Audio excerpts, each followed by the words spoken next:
वाले हैं जो हमारी क्लास 10 की फर्स्ट फाइव बुक का एक पार्ट है। तो उसमें दो स्टोरीज़ हैं। फर्स्ट स्टोरी जो है हिज फर्स्ट फ्लाइट है और सेकंड जो है वो ब्लैक एरोप्लेन है। दोनों स्टोरीज़ में फ्लाइंग के बारे में कुछ कहा गया है, इसीलिए इस चैप्टर का जो नाम है टू स्टोरीज अबाउट फ्लाइंग है। जो पहला चैप्टर है हिज फर्स्ट फ्लाइट, उसके ऑथर जो हैं वो लियाम ओ फ्लैहर्टी हैं। तो चलिए इसको शुरुआत करते हैं इस स्टोरी को। तो स्टोरी जो है एक यंग सीगल की है जो बहुत डरी हुई होती है, जो बहुत सहमी हुई है और उसके अंदर कॉन्फिडेंस नहीं है, जिससे कि वह उस क्लिफ से अर्थात एक पहाड़ी एक प्लेट्यू से जंप करके फ्लाई करके पहली बार अपनी फर्स्ट फ्लाइट करे, वो भी एक ओशन के ऊपर, एक सी के ऊपर। वह डरी हुई है, सहमी हुई है। और इस पोएम बताया इस स्टोरी में बताया गया है कि कैसे वह अपने फियर को ओवरकम करती है और उसके पेरेंट्स उसको कैसे सहायता करते हैं। तो चलिए शुरू करते हैं। जो यंग सीगल थी वो लेड्ज पर अर्थात एक क्लिफ पर अकेले थी और उसके वहाँ पर कुछ पेरेंट्स उसके पेरेंट्स थे और उसके ब्रदर सिस्टर्स थे जो उससे बार बार कह रहे थे चलो हमारे साथ चलो, परंतु वो वहाँ से जा नहीं रही थी क्योंकि वह डरी हुई थी। वह उससे कह रहे थे कि चलो तुम भी हमारे साथ उड़ने चलो क्योंकि तुम्हें अपनी फर्स्ट फ्लाइट माने पहली उड़ान भरनी है। परंतु जहाँ वो डरी हुई थी, उसके अंदर कॉन्फिडेंस नहीं था, वो फेथ नहीं था उसको अपने कैपेबिलिटी पे, इसलिए वह उड़ने के लिए बिल्कुल तैयार नहीं थी और वह बार बार अपने पेरेंट्स को इस ऑफ़र के लिए रिजेक्ट कर रही थी।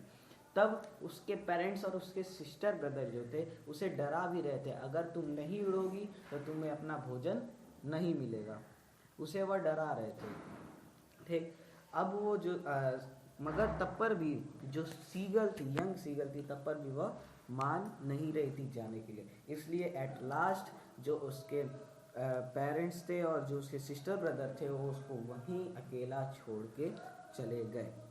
इसके बाद जब वो अकेला छोड़ के गए तो वह दूसरे जगहों पढ़ने लगे। वह सब कुछ अपने आंखों से देख रहा था, वो यंग सीगर की कैसे उसके पेरेंट्स, उसके ब्रदर सिस्टर कैसे उड़ान भर रहे हैं, कैसे कैसे वह सी के सतह के ऊपर से उड़ान भर रहे हैं, कैसे अपने फूड को सी से एक फिश को कैप्चर कर रहे हैं, वो सब देख रहा था।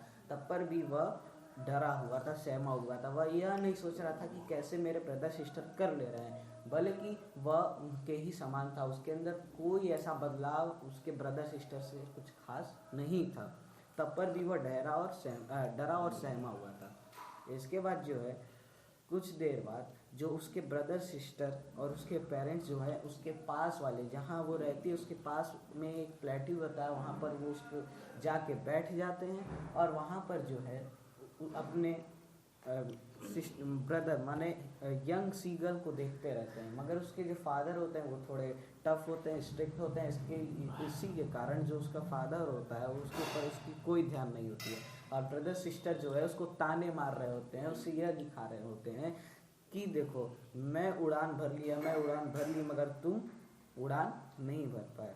तो यह उसके लिए बहुत शर्मनाक बात थी और वह बहुत सनी डे था, उसे बहुत भूख भी लगी थी क्योंकि वह उड़ान नहीं भर पाई तो उसको कुछ खाने को भी नहीं मिला। इसलिए वो जो है एकदम सोने के मूड में चली गई।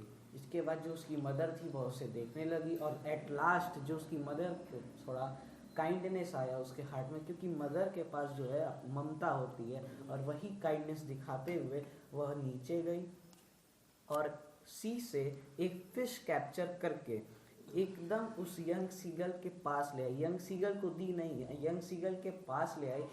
मगर जो यंग सीगल थी वो अभी भी डरी हुई थी। मगर जब वह देखी कि उसके बीक में एक फिश है, एक खाने का पदार्थ है, तो बहुत मैड हो जाती है क्योंकि हंगर इज़ द एवरीथिंग जो सबको मजबूर कर देता है कुछ भी करने के लिए।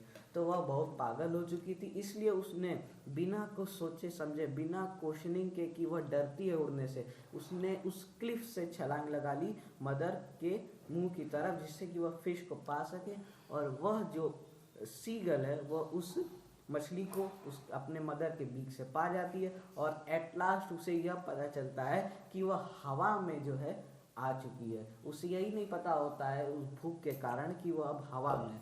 इसके बाद वो देखती है कि मैं सी के ऊपर उड़ रही हूँ। इसके बाद उसको अपने अंदर बिलीफ आता है, मगर तब पर भी वो डरी हुई है। वो अपने विंग्स को यह सोच रही है कि उसकी विंग्स उसको हेल्प नहीं करेगी, मगर वो धीरे धीरे फ्लैप करके उस विंग्स के कारण वह ऊपर उड़ने लगती है। इसके बाद उसके फादर और उसके ब्रदर सिस्टर उसको अप्रिसिएट करते हैं उसके लिए।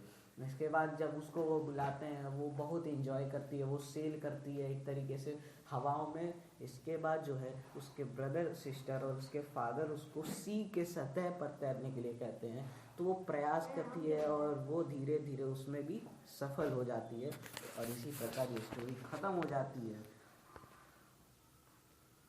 और इसमें यह बताया है कि वो कैसे अपने फियर और अपने कॉन्फिडेंस को पा लेती है और अपने फियर को ओवरकम कर लेती है।